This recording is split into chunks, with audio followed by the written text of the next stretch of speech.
deep knowledge, deep understanding. And with our kids, we need to give them time to go deep into things, and as I would tell myself to just chill and relax, um, I would strip things out that we wasted time on.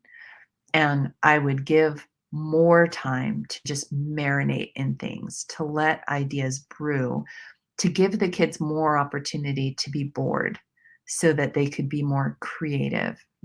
Bored kids build forts and invent things and draw things and create things and discover things. And so building more free time so that they would have more time to build and invent and create. Homeschool, marriage, parenting, faith, business, it all comes down to quality over quantity, doing less, but doing that less better. And so those are the things that I would tell myself is that, volunteer less, don't go out so much, save, eat out less, eat at home more, read a ton more, hug a billion times more. My youngest is now 17. And, if all things go well, someday you will see him in the Olympics. He is fantastically skilled. That's one of his dreams right now. But he looks at me and he sees that his time is coming to an end at home. And the most beautiful thing is happening right now. He'll walk into the kitchen and he'll stick his hand up, and then he'll put his other hand around me, and then he dances me around the kitchen. Because a bunch of things. Number one, he loves his mom, and he's not afraid to admit that he loves his mom. He sees that in the future, one of his brothers is going to be getting married. And so he wants to practice his dancing so that he doesn't look like somebody that's never danced before. But he also knows that it blesses me and that I love the attention that he gives to his mom. And every time he does it, I'm so thankful because I know that somewhere in the future, there is a little girl or a teenager right now that is going to be extremely blessed to be partnered with somebody like that young man. And each one of the boys has that kind of a character to them. They are kind. They're twitty. Don't for a second think that everything's all perfect at the Saylor household, because it's not. Every single one of us has faults and things that we struggle with. But the boys they're solid people. They're the kind of people that stick out and that people talk about, and they ask you things like, well, how did you do that? How is it possible that kids today are respectful and loving and kind? How did you do that? How is that possible? And the reality is that, it's just the homeschool lifestyle, the sacrifices that we made, that I did not go out and have a job. I stayed at home, and it was a conscious decision that my husband and I made. And, together we designed an environment and a home that focused on the heart and character.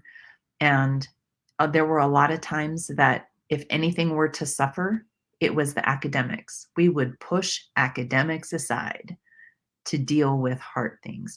And sometimes that felt like we just didn't do any school because we were dealing with 5 testosterone-filled kids that were bouncing off the walls and that were, expressing themselves in ways that we didn't quite agree with in the moment, and we needed to make some corrections. So anyway, that's kind of my rambling thought for the moment is if you're married and you're struggling, I want you to know that you're not alone. Being married is worth the effort. It is worth it. And even every single married couple that you see that looks like they've got it all together has struggled through some things. There's always stuff that you don't know that's going on under the surface and behind the doors. And I want to encourage you to look around in your sphere of influence. look for a married couple that is at least 10 or 20 years down the road further than you are, has been married to the same person. And when you see them, they have a smile on their face. Look for that person, look for that woman, look for that couple, and take them out for a cup of tea or a cup of coffee, or see if you can pick their brain. What kinds of things? Because people that are that far down the road in marriage love to share the fact, number one, that it's not perfect, and number two, any of the tips and tricks that they have that have helped them survive being married in a culture that does not celebrate marriage. So, number one, if you're married, know that there are always ups and downs, but it's worth the effort. Number two, if you're a parent, same advice. Look for somebody that's at least 5 or 10 years down the road. And when you look at their kids, you're not impressed from an envious standpoint, but you're impressed like, wow, how the heck did that happen? This happened to me the first time when our kids were really little. I was in an office space, and a soon to be friend of mine had her two little kids sitting at her feet while she was having a conversation with somebody across the counter. And her little kids were just sitting there. They were like 2 and 3, just sitting there, not moving, not biting, kicking, or fighting with one another. And I remember being like, what? What? And then she invited us over for dinner, like a year later, I think. And we were at her house, and she calls her kids, Morgan, Kenny. And I hear from across the house, yes, mommy, I'm coming. And then the kids trotted up to her. And then she said, could you please set the table? And they're like, sure. And I remember standing there going, what just happened? And so picking the brain of somebody, when you see something on somebody and you want to duplicate that, you ask them. Parents will say the same things that those married couples will say. Kids are real. It's not always beautiful and fun, but these are the types of things that you can do to train your kids in a way that they know what's expected and they have an escape plan if they make a mistake. It's a gentle training of your kids. It's beautiful. Homeschool. There's 100,000 homeschool bloggers out there, and there are many that I love and adore. And there are many that are homeschooling preschool and are mentoring homeschoolers all the way through high school. I'm going to just encourage you to look for homeschoolers that you listen to that have a similar faith background as you. So important that you are talking apples to apples when it comes to the culture of your family. That they have, they're raising their kids in a way that when you look at it, you are able to clearly say, wow, I'm really interested in learning what you did and what you know, because I like what I see in your kids. I like the way that they behave. I like the way that they're respectful. I like how hardworking and loving and kind they are. I love that they're talented and have the freedom to pursue the things that they love. I love that they're successful in holding down a job or creating things, that they're able to create a business or whatever, right? Truly evaluate the life and the fruit from the life of that homeschool mentor, homeschool blogger, homeschool friend, and decide, is their life something that I would want to pattern my life after? Because if not, I'm going to encourage you to go to your inbox right now and unsubscribe. You don't need to buy all the things. You don't need to be in part of all the memberships and the things. And bloggers like me, we sell stuff.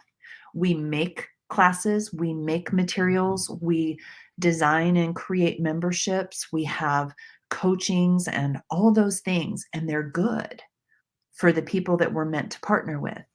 But none of us are a good fit for everybody, and that's okay. And so I'm going to encourage you to find people that you love and respect that challenge you to grow and to bring your kids up in the way they should go in a way that makes sense to you. And then link arms with them and don't let go, right? It's in our lives, we had, when we first started homeschooling, I was against homeschooling. I thought homeschoolers were weird.